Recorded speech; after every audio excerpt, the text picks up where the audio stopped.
Ricardo Sevilla, al querido Paco Cruz.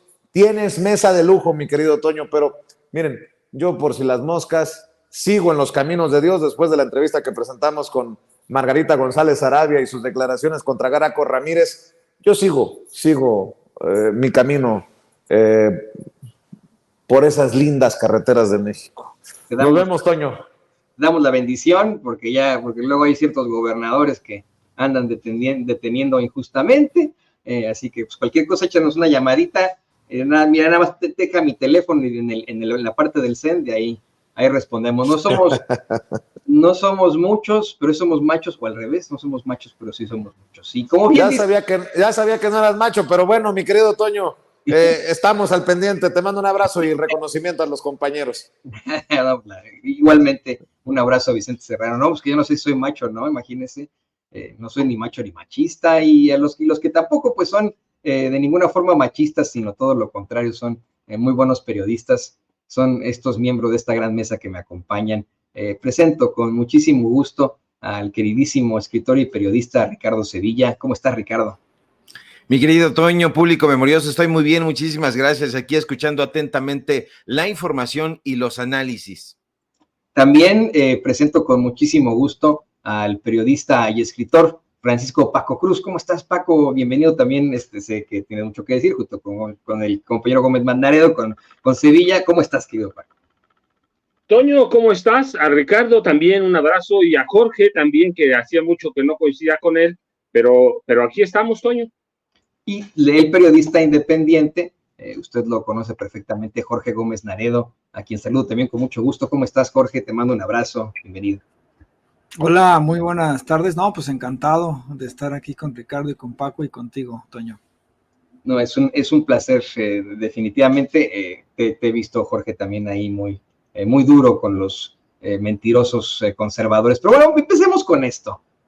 Hace algunas semanas, un tipo muy, muy racista que constantemente anda sacando sus credenciales, su academia, que efectivamente tiene una cátedra en la Universidad de Nueva York, y que publica sus columnas en el New York Times, y que efectivamente también fue canciller de México, salió ahí en medio de la estupidez, en medio de un programa muy, muy chafa de Televisa, hacer un llamado a una guerra sucia, pero sucia en serio, así le dice, ¿no? Dice él, sucia en serio, ¿no? Como hablan los jóvenes, ya sabe usted, que tienen la papa en la boca. Y pues al parecer le hicieron caso.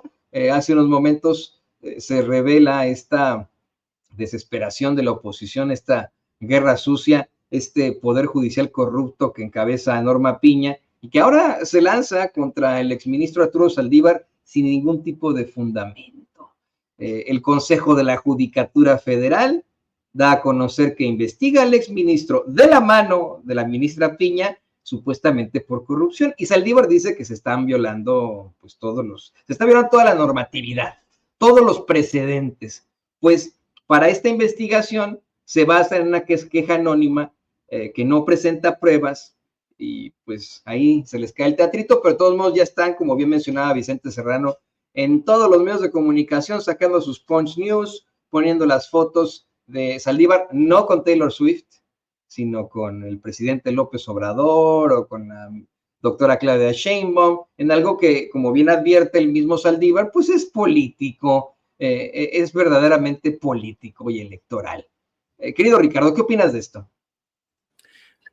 Mi querido Toño, público memorioso, yo no pondría las manos al fuego por Arturo Saldívar, pero ni de noche. Nosotros hemos publicado varias investigaciones en el momento en que Arturo Saldívar estuvo o formando parte del Poder Judicial, pero indudablemente esto de Norma Piña es un golpe político. Están completamente preocupados por este triunfo que invariablemente ocurrirá en junio. Les preocupa muchísimo que se saque adelante esta reforma para sanear el Poder Judicial, un Poder Judicial del que han sido beneficiarios desde hace muchísimo tiempo estos personajes, o la mayoría de estos personajes. Hay ministros, hay jueces, hay juzgadores que no podemos poner en el mismo saco, definitivamente. Sería muy tonto de nuestra parte colocar a todos los jueces, a todos los juzgadores en el mismo saco. Los hay muy respetables, los hay que trabajan bien,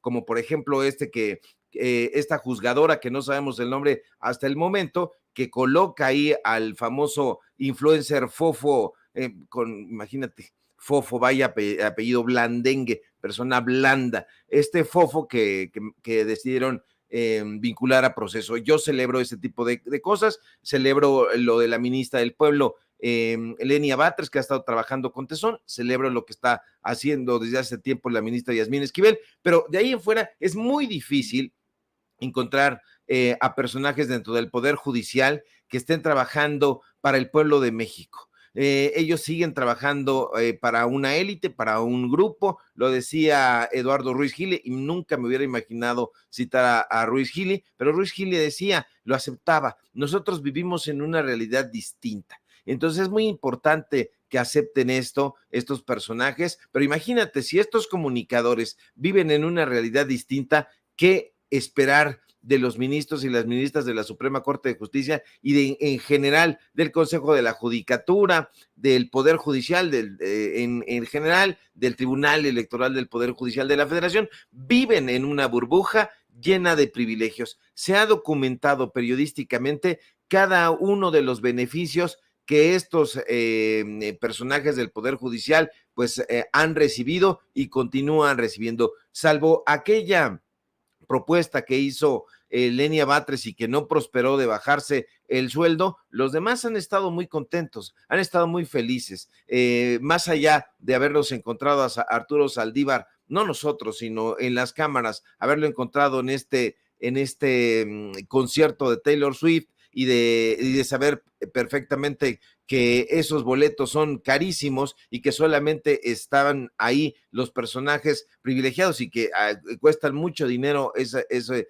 tipo de boletos. Lo cierto es que hay una embestida. Ahora asocian a Arturo Saldívar con la Cuarta Transformación o con el segundo piso de la transformación y por eso quieren descarrilarlos. Ellos creen que descarrilando a Arturo Saldívar van a poder descarrilar o darle un golpe a Claudia Sheinbaum. Lo cierto es que no es así. Me llama muchísimo la atención que Norma Piña ahora sí se esté poniendo las pilas, como se dice popularmente, y vaya a investigar a un miembro o exmiembro del Poder Judicial, cuando debería de investigar a ella misma y a varios de los personajes que están trabajando en la Suprema Corte de Justicia y que no han recibido denuncias anónimas, sino señalamientos periodísticos sobre corrupción. Contratos leoninos, adjudicaciones directas, han hecho una palapa muy bella ahí en el edificio sede, en el centro histórico, y de eso no quiere hablar Norma Piña, no quiere hablar de los gastos onerosos, de estas contrataciones, de los señalamientos que hemos hecho de parte de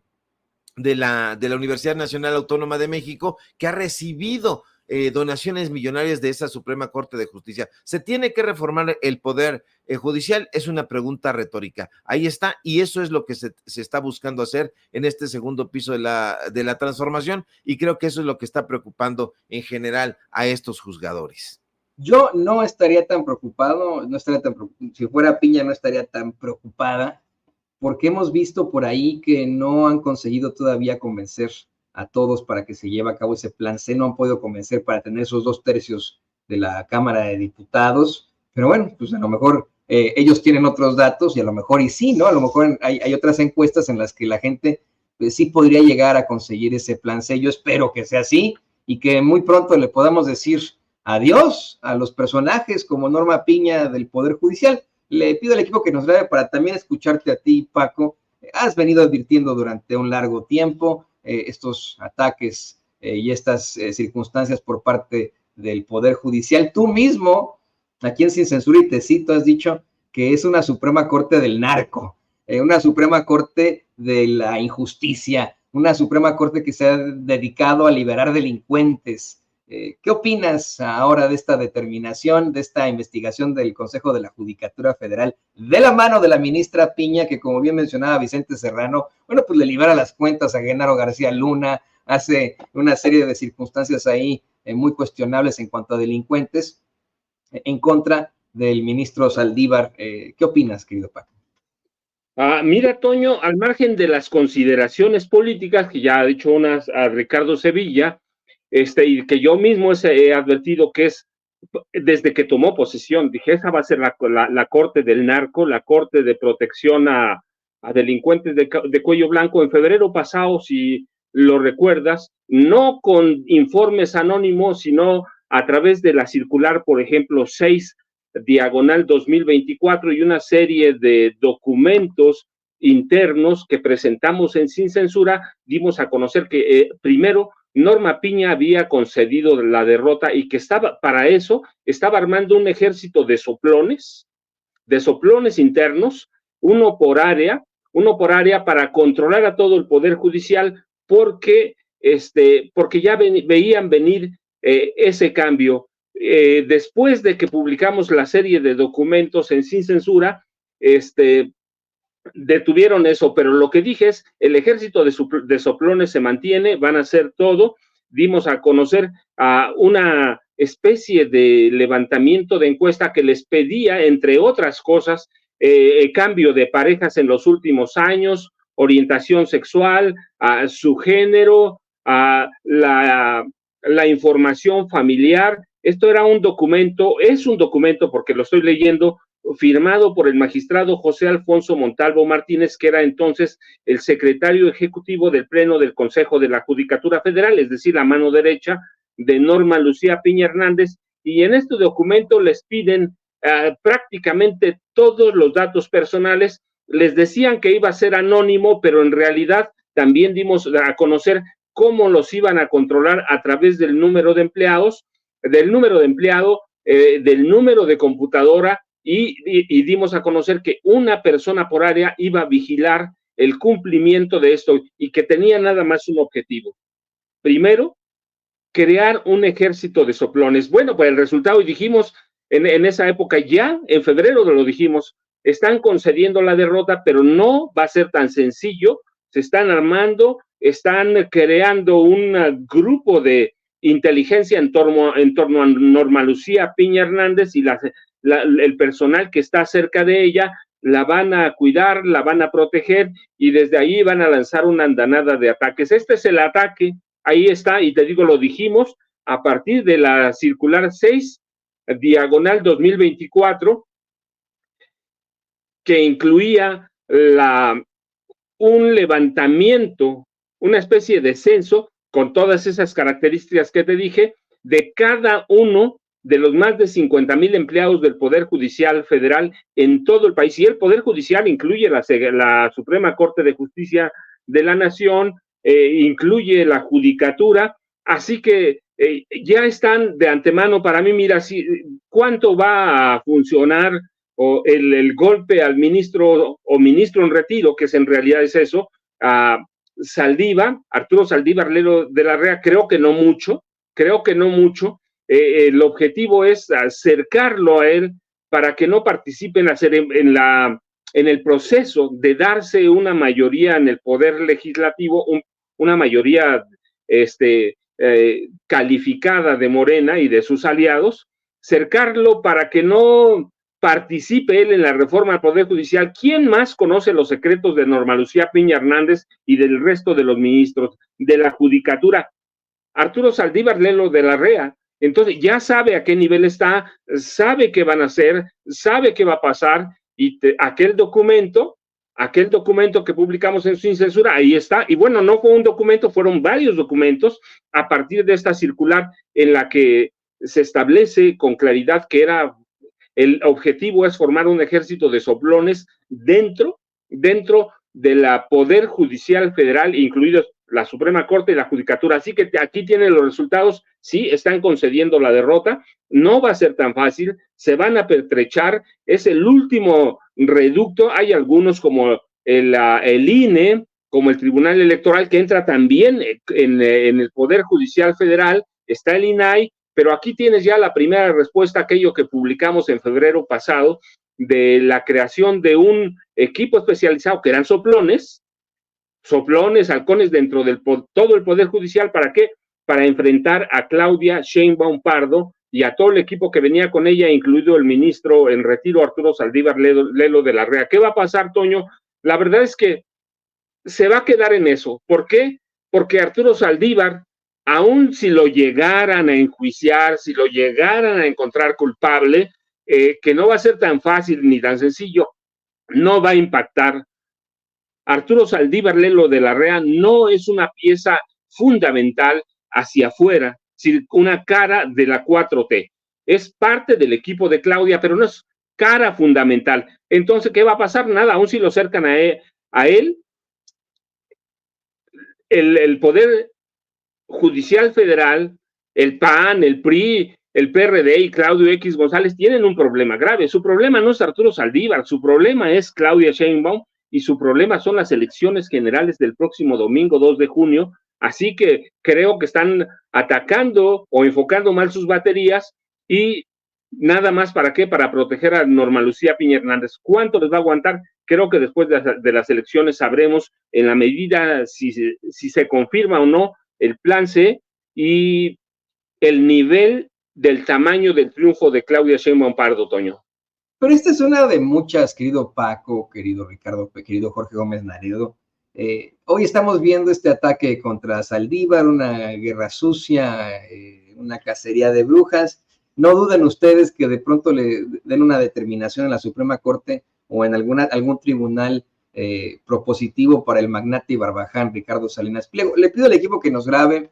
También que quisiéramos escuchar tu comentario, querido Jorge Gómez Naredo. Es más que evidente que, bueno, pues se lanzan con este tipo de campañas que quedan exhibidas solamente en los medios de comunicación corporativos, porque ya los vemos en estos momentos a todos esos medios, vamos, en la televisión, la radio, los periódicos, en sus versiones digitales, en las redes sociales, con sus bots y con sus trolls, generando hashtags, golpeteando con lo de Saldívar. Paco dice que Saldívar no es una de las caras más representativas de la Cuarta Transformación, pero sí pegó muchísimo cuando termina su gestión ahí en la Suprema Corte de Justicia de la Nación y se une a la campaña de Claudia Sheinbaum. Yo estoy convencido de que ahora, bueno, pues será la constante, el poner esas fotos, el manejo mediático va a ser muy, muy importante en esta campaña, Jorge. Sí, indudablemente, pues esto es un golpe político.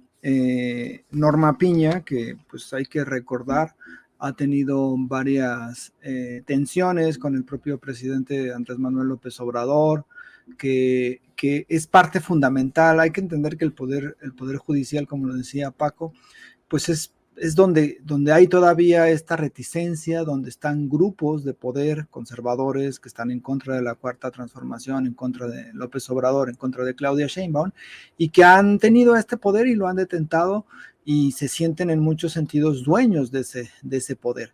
Entonces, cuando hay el planteamiento de una reforma, cuando hay un enfrentamiento, digamos, en el plano público, de parte del presidente con las reformas que se intentaron para modificar muchos puntos del Poder Judicial y hay que decirlo, para sanearlo y para evitar que exista la corrupción en ese poder, que además es un poder fundamental para lograr una de las cuestiones que son importantísimas en este país y es la lucha contra la impunidad y la lucha contra la corrupción. Entonces, pues ahí se han apertrechado, ahí están. Norma Piña incluso pues es representante de ese grupo político y esta decisión, que además pues es un poco absurda, ¿no? Porque es una denuncia anónima y entonces toman elementos de una declaración de López Obrador cuando mencionó que había comunicación con el presidente de la Suprema Corte de Justicia de la Nación en ciertos casos, ¿no? Para agilizar, para tener pues importancia en algunos casos. Entonces, pues se retoma esto y pues es un golpe que se da precisamente a mitad de la campaña presidencial, cuando ya pasó el primer debate. A mí lo que me parece es que esta denuncia, más allá que vaya a prosperar, porque me parece que es muy complicado que prospere, pues es un golpe que se intenta hacer mediático y no necesariamente es en contra o para tratar de subir a Xóchitl Gálvez, porque Xóchitl, pues con todos los errores que ha cometido, con el debate que tuvo, que me parece que fue muy malo el domingo pasado, además con estas declaraciones que hace y que son pues repudiadas por muchísima gente, pues es complicado que tenga y que ella vaya a competir en las elecciones. Pero hay una preocupación porque se logre la mayoría en el Congreso, porque Morena y sus aliados logren tener el número de diputados necesarios para lograr la reforma. Y la reforma al Poder Judicial, tanto la que plantea el propio presidente, que además ha hecho suya la candidata presidencial Claudia Sheinbaum, pues eso me parece que los tiene muy intranquilos dentro del propio Poder Judicial, pero también de los grupos que están enquistados en ese poder, de los grupos de poder que pues ven, me parece una desesperación o están desesperados por cómo está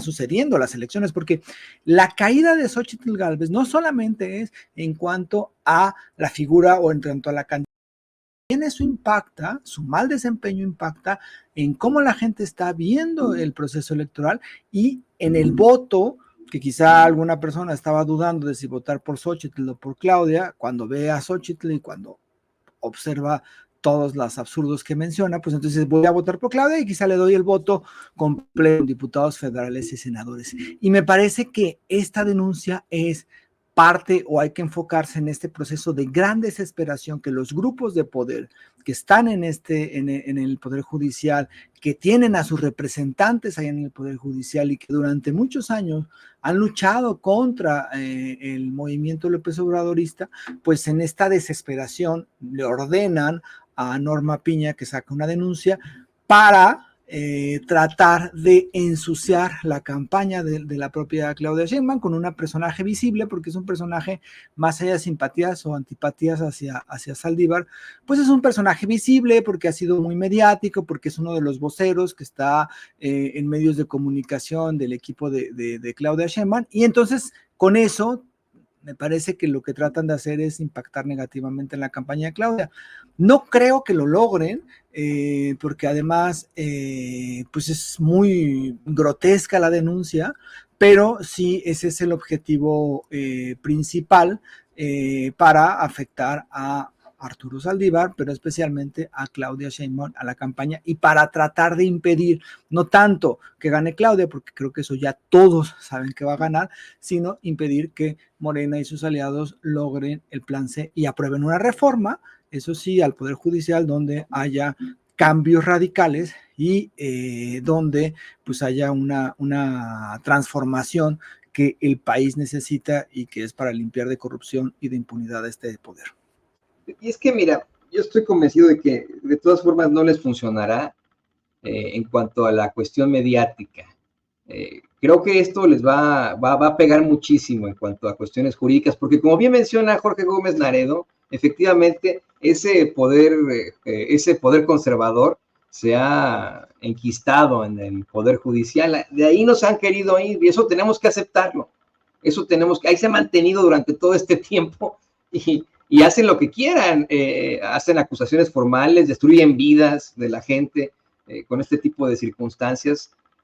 Vamos a tener que aceptarlo hasta que no tengamos un plan C y podamos mandarlos a todos a la chingada. Pero en cuestiones mediáticas creo que ya ahí se están dando de topes en la cabeza. De hecho, le voy a pedir al equipo que nos grabe para ir con el siguiente tema, algo que proponía el queridísimo Ricardo Sevilla. Resulta que hoy el presidente López Obrador pone un extracto de un comentario que hizo Eduardo Ruiz Gili, que no es santo de nuestra devoción, pero que pues resultó más objetivo que muchos en la Cueva de los Malandros, ahí en Radio Fórmula. Estaba teniendo una conversación con un facho que ni conozco, pero que supuestamente es un experto en economía, ahí en la Cueva de los Malandros, Radio Fórmula, y que pues pretendía vomitar que la economía de México está de la chingada, a pesar de todos los datos positivos, como el cambio al dólar, a pesar de que ya se demostró que 5 millones de mexicanos salieron de la pobreza, a pesar de que hubo una recuperación en U o en V, después de la pandemia, algo que no consiguieron muchos países. Muchos países todavía siguen enfrentándose a serios problemas económicos, a pesar de factores externos como la guerra. Bueno, ha incrementado el salario mínimo, cosas que no tendríamos que estar diciendo nosotros como periodistas o como comunicadores, porque parece efectivamente que estamos defendiendo al gobierno, pero no nos podemos callar. Lo que es inaudito, lo que en mi opinión es inmoral y antiético, es que esos que se dicen periodistas sí se lo callen y en todo caso vayan ahí a la cueva de los malandros y otros medios de comunicación corporativos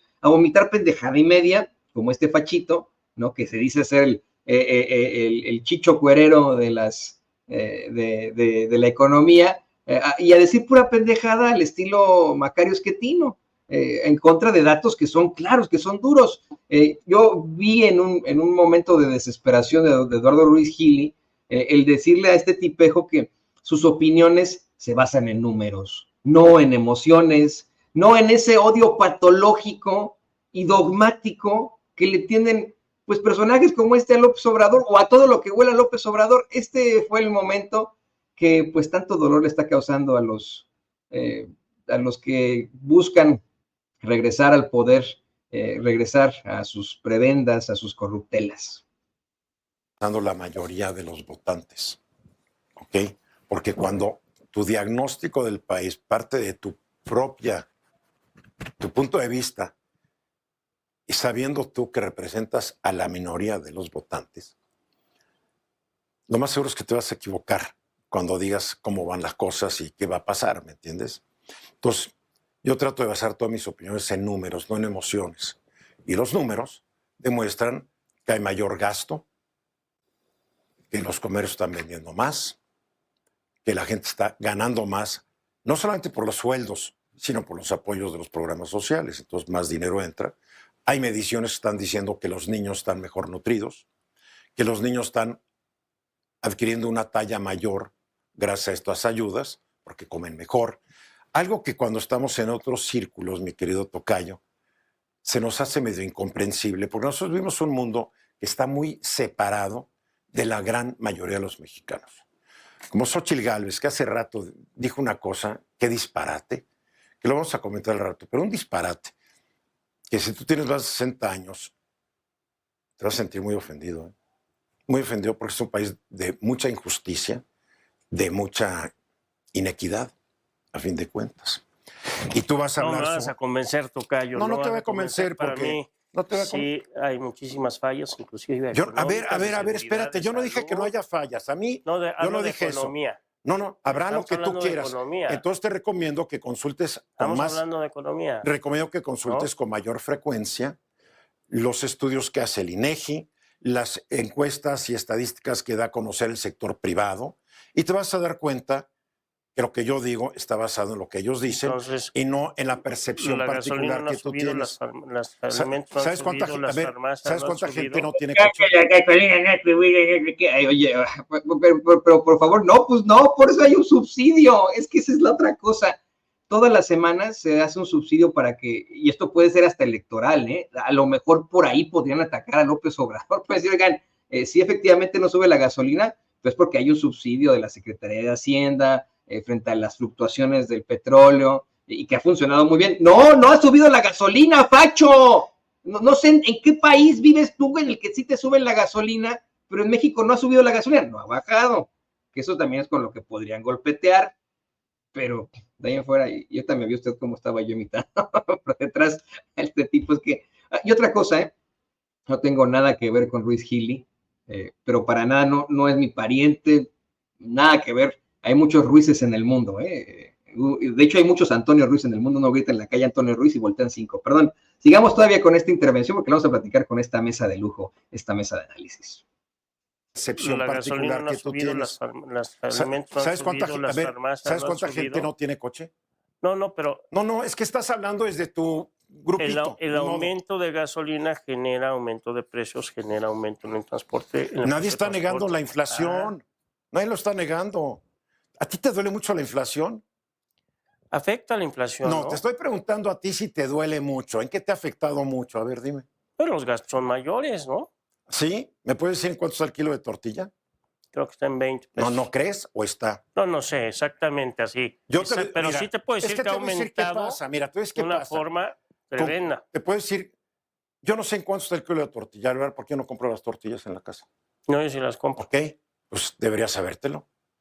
No, sé que ha aumentado, porque pues, veo mis yo tickets. sé que ha aumentado. No, yo sé que bastante. ha aumentado, pero también han aumentado los ingresos vía los programas sociales. Que si lo quieres negar, niégalo. Tienes todo el derecho a negar. Mira, No, como no decía, lo niego. como dijo un viejo senador estadounidense Digo hace que- muchos años, tienes derecho a tus opiniones, pero no a los datos. Yo digo que incluso con los programas sociales. No es lo que me para importa mucha lo que gente tú no. digas, lo que me importa es no lo que sé. dicen las estadísticas. Bueno, y lo que diga la gente al momento de votar. Tampoco me importa lo que diga la gente, me importa lo que diga la estadística y los números. Lo tuyo es una opinión. Pero hablas de la estadística y los números con relación a la intención de voto, No, a la preferencia, a la posibilidad de ganar o perder una elección. Sí, señor. Fue tu O tema. sea, tú tampoco, o sea, que tú tampoco eres en las encuestas. No, no toquemos ese tema. No, hombre. Porque sabes que... Cuando la gente no quiere creer, Dios mío, no quiere creer. Oiga, por cierto, yo aquí sí compro las tortillas aquí en Estados Unidos, no nadie más de la casa, yo soy el que hace las compras y el que cocina en mi casa, y el precio no del kilo, sino de la libra de tortillas aquí en Kansas City fluctúa muchísimo entre los 3 y los $10, es ridículo. Pero bueno, ahí lo tiene usted, para que sea usted el que determine. Se enojó, señora, ahí porque dije lo de cuestiones electorales, lo del subsidio. Cálmese, hombre, pues que no podemos expresarnos aquí libremente. Este es el espacio para expresarnos libremente, y de verdad me da mucho gusto cuando se exhibe a los mentirosos o a esos que pues desafortunadamente opinan con las nalgas, que opinan pero con los intestinos. Le pido al equipo que nos grabe porque sé que ya querías tú como amo de los datos duros, querido Ricardo Sevilla, como un gran periodista que únicamente recurre al rigor periodístico. Sé que quieres comentar sobre pues la barrida que le da Eduardo Ruiz Gili, que no es santo de nuestra devoción, a un fachito que va ahí a los espacios de Radio Fórmula, la Cueva de los Malandros, a opinar con las nalgas por un odio patológico y dogmático en contra de todo lo que huela a López Obrador. Sí, Toño, quiero aprovechar para tocar varios temas porque sé que hay una mesa de lujo muy interesante y yo estoy también apuntando aquí lo que dice Jorge Gómez Naredo, lo que dice Paco Cruz, que tienen toda mi adhesión y toda mi admiración. Entonces voy a tratar de ser breve en estas intervenciones para escucharlos con mucha atención. Pero yo no le haría mucho caso a Eduardo Ruiz Gili, no es santo de mi devoción, pero además considero que estuvo tocando la puerta en varios momentos en la derecha, no le abrieron la puerta y entonces como no le han abierto la puerta, ahora, como muchos otros, se quiere congraciar. Ya no con el gobierno del presidente López Obrador, aunque le ha dado tantita coba, la verdad es que se quiere subir al carro del segundo piso de la transformación. Esa es la realidad, no le han abierto la puerta ahí en el equipo de Xóchitl Gálvez, él lo ha dicho, le ha pedido incluso entrevistas, no se las han querido dar. Un sujeto que trabajó en Televisión Azteca, un sujeto que tuvo como empleado en la mesa de opiniones, nada más ni nada menos que a Marco Levario Turcot, ahí en la televisora de la Jusco, un personaje que siempre ha estado haciéndole guiños a la derecha. Por cierto, aquí la tortilla está muy barata, véngase a comprarla a la alcaldía Iztacalco, están 19 pesos, cuando en otros lugares está en 20 pesos. Por cierto, en los estados panistas, allá en Querétaro, allá en Guanajuato está la tortilla, si no me engaño, en 24 pesos, y ahí en Monterrey también, con el señor Fosfo, pues también está en 24 pesos, si no mal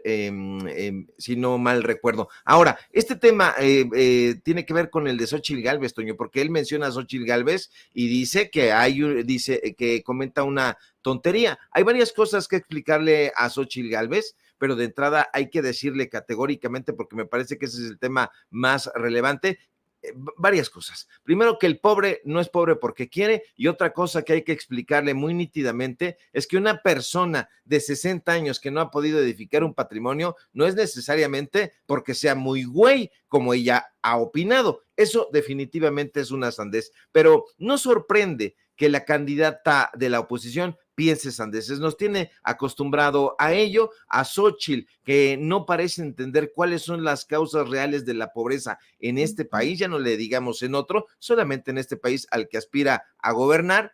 Le debe parecer muy difícil entender que la dificultad para que los adultos mayores en México no tengan un patrimonio no está relacionada con que seas más o menos güey, sino que está relacionada con varios factores sociales, culturales y económicos que habría que explicarle con muchísimo detenimiento. Yo creo que los asesores de la señora Gálvez deberían llamarla, sentarla en un salón de clases y explicarle muy sencillamente, con bolitas y palitos, que desde hace muchos años la desigualdad y la privatización en este país han llevado a que en este momento la generación más joven sea paradójicamente la más pobre. Es decir, a las generaciones más jóvenes que actualmente viven en este momento, revise usted y hable con sus familiares en la casa de sus padres, de sus familiares, de sus madres, de la abuelita, pues le está siendo muy difícil adquirir un patrimonio. Estos jóvenes del día de hoy, que mañana serán nuestros adultos mayores, y es un gran tema,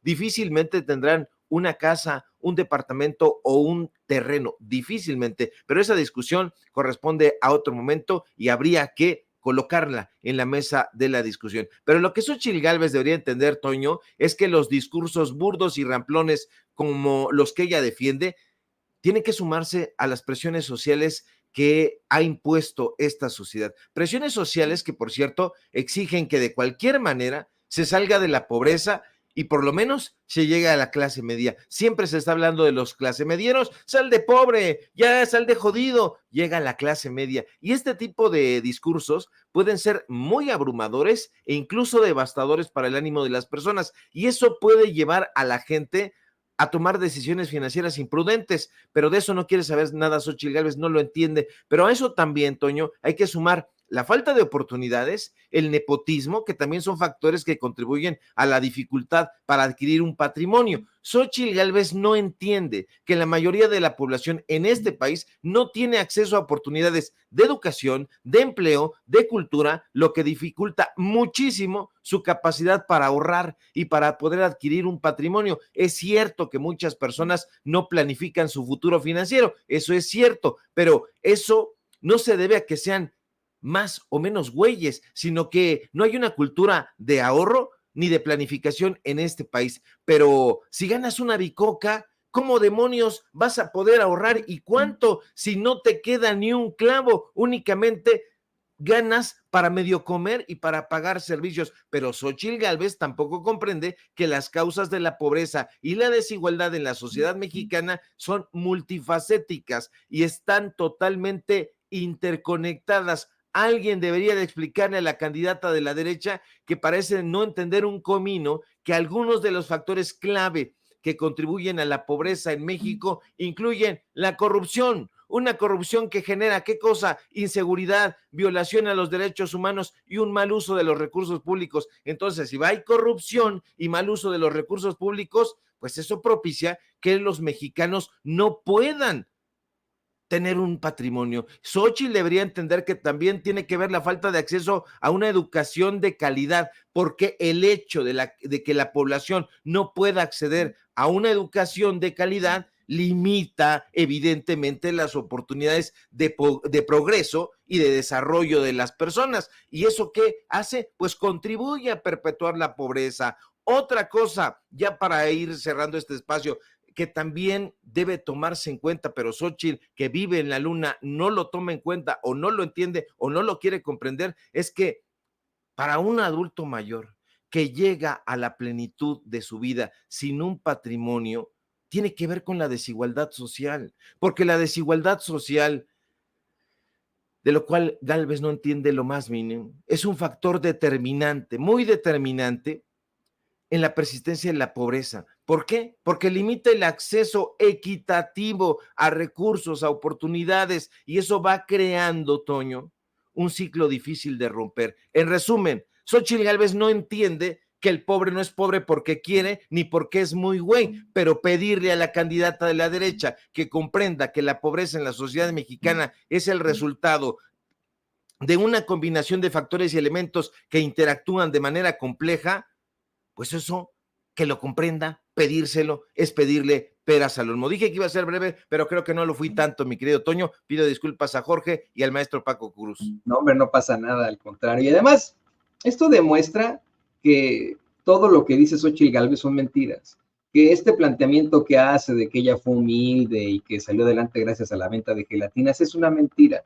Sus mismos familiares lo han exhibido en entrevistas, como es que, al contrario de lo que ella dice, ni vivía en una choza, vivía más bien en una casa que hasta jardín tenía ahí en Hidalgo, ni caminaba durante horas para llegar a la primaria y a la secundaria, porque a cuadras de su casa estaba la escuela a la que fue, y ni tampoco pues tuvo que enfrentarse a serias problemáticas para sacar adelante su vida, como muchos mexicanos, que como bien menciona Ricardo Sevilla, pues no tienen esas mismas, miren, no solamente oportunidades, la oportunidad de poder estudiar en una escuela privada, después en una universidad privada, sino los contactos, las palancas que todos estos infames del echaleganismo sí tienen, ¿no?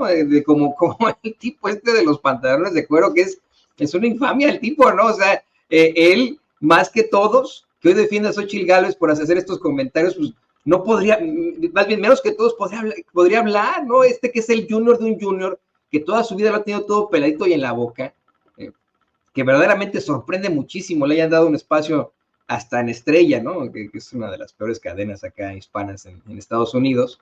Ese es el que menos podría hablar del echaleganismo. Tendría que hacerlo, no sé, ¿no? Un Benito Juárez, en todo caso, y son casos extremadamente escasos. Le pido al equipo que nos grabe porque ya pues, se convirtió en varios temas donde tú quieras abordar, querido Paco, en este tu turno en la mesa, ya sea la arrastrada de Ruiz Gil y que Ricardo dice se trata simple y sencillamente de un engaño para que se pueda subir al carro de la Cuarta Transformación, o bien las infamias de Xóchitl Gálvez. Es tuyo el micrófono. Mira, Toño, yo voy a tomar otro ángulo, bueno, que de lo que decía este tipo economista, que son los economistas formados bajo el ala protectora del PRI o del PAN, y que nunca te discuten con datos, sino con el estómago, porque odian a López Obrador. Y lo voy a platicar, mira, a partir de experiencia propia. En 2016 publiqué un libro que se llama Los Depredadores, solo con datos de Hacienda del Banco de México, sobre por qué el desastre económico de este país. Mira, ellos no quieren ver la realidad. Este país se levantó sobre un océano de mentiras, desde 1946 en diciembre hasta que termina el gobierno de Enrique Peña Nieto. Este país tenía el peor salario, el peor de América Latina, sin incluir Cuba ni Venezuela, que son otros casos. El peor. No se aumentaba el salario, se aumentaba el salario mínimo de a cuentagotas,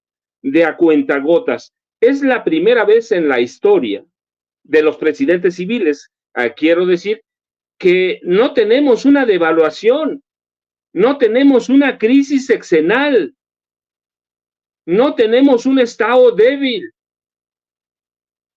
Este país, hasta el 30 de noviembre de 2018, perdonaba a los hombres dueños del dinero de este país 600,000 millones de pesos anuales, documentado con informes de Hacienda, solo en cuestiones fiscales, aparte de otras cosas que les daba, 600,000, y estos economistas vivían de eso. Les daban concesiones, licencias, contratos de obra, lo que decía, exenciones fiscales, leyes a modo, subsidios, permisos, monopolios les construían o les entregaban, oligopolios disfrazados, les daban rescates. ¿Cuánto hemos pagado por lo de Fobaproa? Inicialmente, mira, estaba programado como en 30,000 millones de pesos, subió a 700,000 y terminamos en 1 billón de pesos de robo, de robo. Bancarrota, lo salvábamos de carreteras. Yo recuerdo el primer rescate que hubo con Miguel de la Madrid, después del gobierno de José López Portillo, que se llamaba Ficorca. Para las 20 principales familias empresarias, las llamaban ellos, y entre ellas las mayores regiomontanas, las de Eugenio Garza Sada, ya lo habían asesinado, pero quedaban Eugenio Garza Lagüera y toda la familia. 12.500 millones de dólares les pagamos de nuestro bolsillo. Había privatizaciones a partir de Miguel de la Madrid amañada, ¿sí? Y les sirvió esto ¿a quién? Solamente a una clase, a la dueña del dinero para insertar sus fortunas en las mayores del mundo. ¿A dónde se había visto eso? Solamente en un país de eso. Y se creó una clase política depredadora también millonaria. Así que solo ellos tenían acceso en los laberintos del poder a las grandes fortunas y nos fueron empobreciendo. Hay que ver sexenio por sexenio cómo se fue formando y creando este país. Todo era mentira. Todo lo que daban, lo que daban los políticos. Tenemos cárteles inmobiliarios, tenemos cárteles farmacéuticos. Es decir, este país se creó, además de la clase pudiente, la dueña del dinero, que se hizo de grandes fortunas. Algunas todavía vienen de 1890. Mira, ciertamente Miguel Alemán y Carlos Salinas de Gortari crearon nuevas oligarquías, pero vienen algunas. La de Coca-Cola viene de 1890. Hay que ver cómo se enriquecieron brutalmente. Cuando yo voy, mira, a clases, algunas universidades me dicen, no, la Coca-Cola no viene de 1890. Le digo, entren al Consejo de Administración. Eva Gonda de Garza Lagüera. Entonces se creó otro país de mentiras que no conocen, que no entienden, pero es al que este tipo de economistas están acostumbrados, que les daba todo. ¿Cuántos periodistas? Mira, hay que verlo. López Dóriga, Ciro, que yo lo he comentado, lo conozco desde 82, cuando lo sacaron de gobernación para llevarlo al PRI, al gobierno del Estado de México, con Alfredo del Mazo González, Loret de Mola, que lo conozco desde que inició. Yo he platicado, tenía una oficina en Reforma, y de mi oficina le hablaba por teléfono uno de mis reporteros, le pasaba la información, y ellos recibían dinero por esa información. Es decir, en este país creció formando mafias en todos lados, y esas mafias están hoy desesperadas. ¿Desesperadas por qué? Porque quieren regresar a todo lo viejo. No les importaba empobrecer a este país. Nunca les importó nada. ¿Qué le iba a importar a Miguel Alemán, a Carlos Salinas de Gortari, a Miguel de la Madrid, a Ernesto Zedillo, a Vicente Fox, a Calderón, a Peña? Es decir, robaron de lo lindo. Y yo he platicado, conozco casos de algunos gobernadores, que por ejemplo, en el sexenio de José López Portillo, se robaron 4,000 millones de dólares contaditos, y algunos mucho más, las familias presidenciales. Entonces, ¿qué es lo que pasa? Que añoran a ese país, lo añoran, lo quieren, lo necesitan, y están peleando. No importa que no comprendan el pasado, no importa que no entiendan que por eso en 2018 lo votamos, y no entienden que no fue nuestra primera rebelión en las urnas. La primera fue en el 88. Habíamos tenido otras, pero modernas en el 88. Por eso es el gran fraude. Luego el fraude para imponer a Calderón, y luego a Peña, que a través de tarjetas Monex, una creación de Televisa.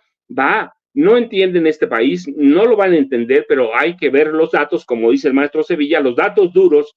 No tenemos por primera vez devaluación del peso. No tenemos una crisis sexenal. Tenemos una inflación, sí. No se puede resolver. Eso es complicadísimo. Tenemos una deuda que nos heredaron de 11 billones de pesos. ¿Cuánto es eso? No lo sé. Pero mira, cuando en el gobierno de Miguel de la Madrid decían que teníamos una deuda de 85,000 millones de dólares y que eran impagables, cuando se va Peña teníamos 11 billones de pesos. Y enfrentar eso, pero no lo van a entender porque discuten ¿con qué? Con el estómago. Porque no discuten con los datos. Porque discuten ¿con qué? Con lo que les dio el régimen. Mira, ¿quién de nosotros no conoce a un periodista que tiene hijos en las mejores universidades de este país? Las pagan con su salario. No las pagan con su salario, las pagan con dinero que reciben de gobiernos estatales ahora, no del federal.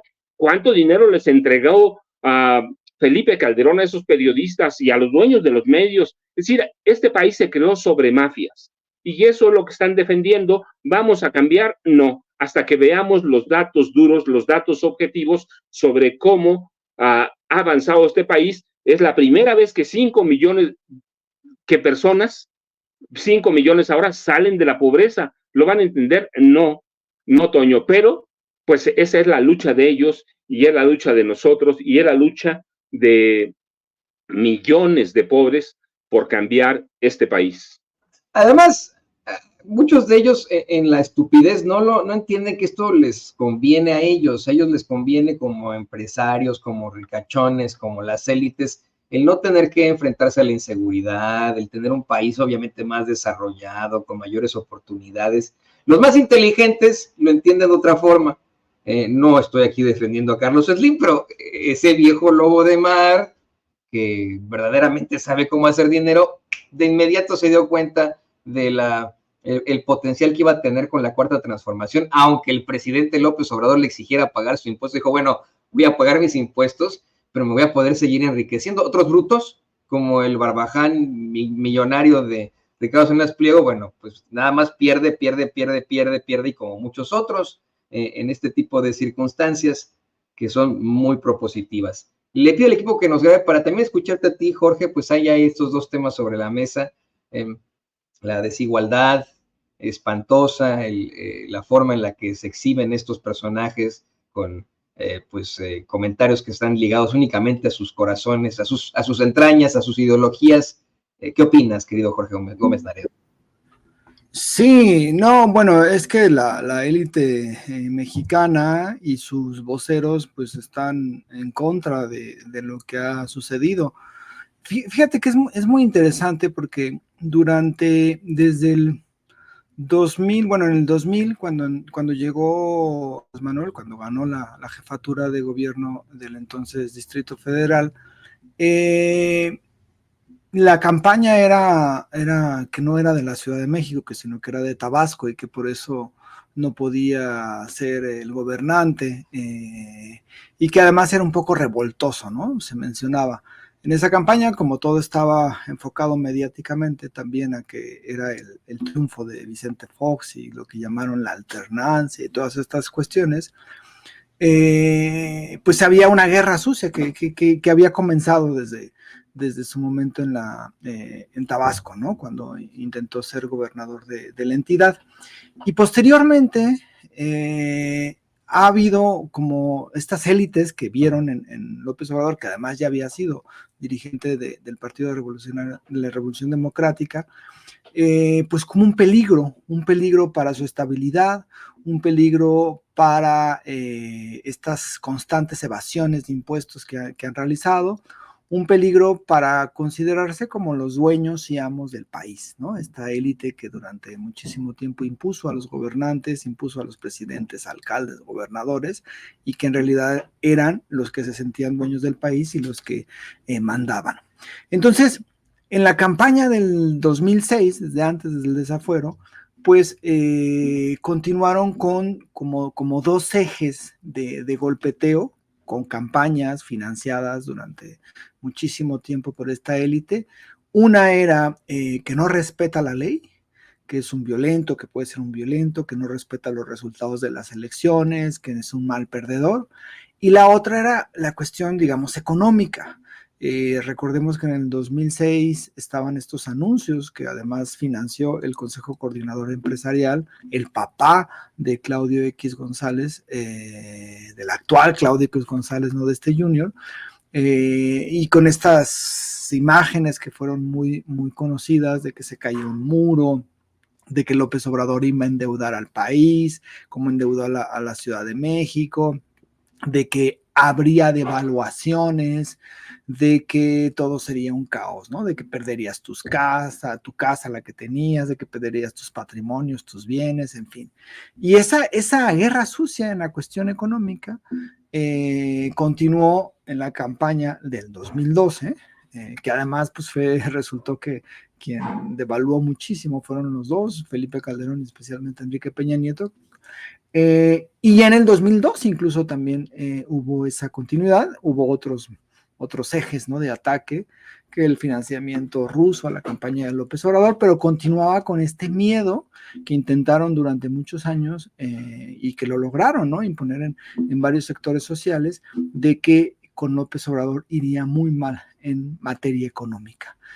Y resulta ser que cuando llega López Obrador a la presidencia, y en estos prácticamente 5 años y medio, pues no se ha devaluado el peso, al contrario, es una de las mejores, la moneda que mejor,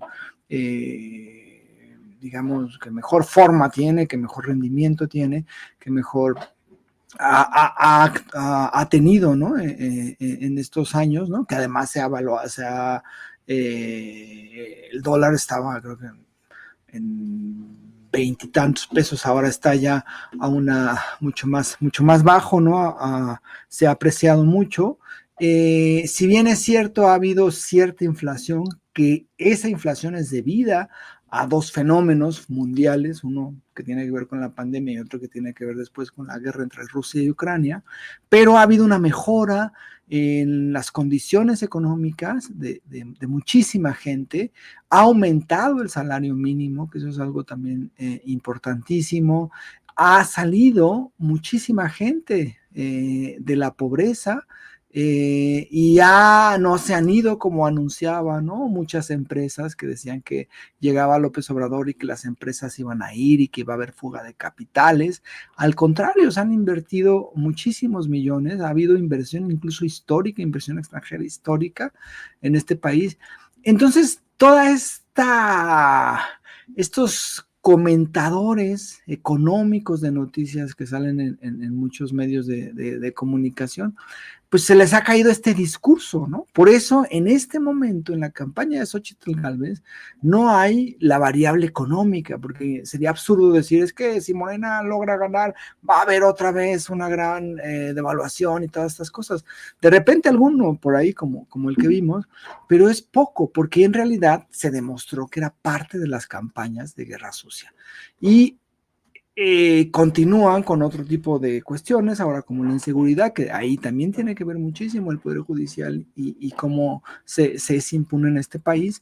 Entonces, pues eso ha establecido que estas campañas de guerra sucia, que durante muchísimos años fueron financiadas por esta élite política y esta élite económica, pues resultaron ser lo que eran, campañas de guerra sucia, y que el desarrollo del gobierno de López Obrador en materia económica ha sido pues un desarrollo muchísimo mejor que los anteriores gobiernos del PRIAN, y que ha habido una estabilidad en esa materia.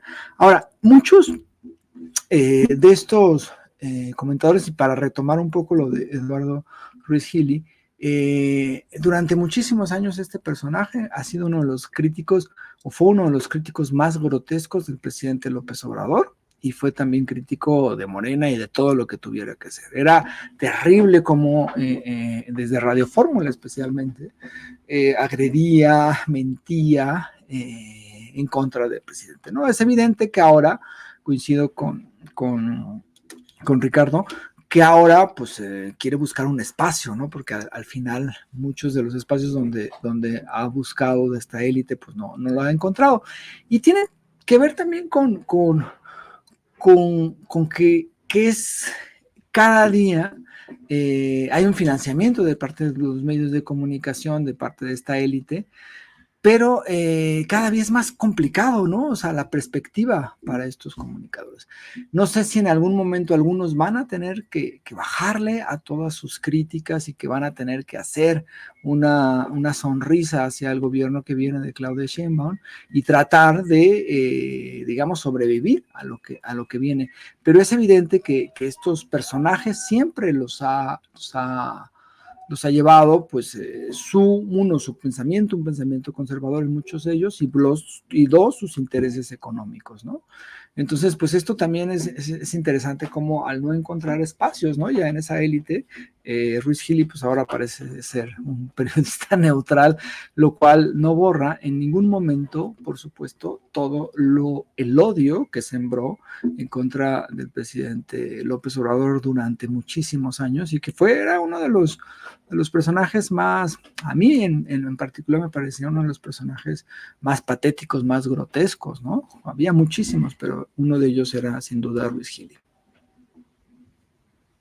Totalmente de acuerdo, aquí en Sin Censura lo hemos criticado muchas veces, hemos exhibido las pifias en las que ha incurrido este personaje, y me llama mucho la atención lo que dice Jorge, aunado a lo que plantea Ricardo, ¿no?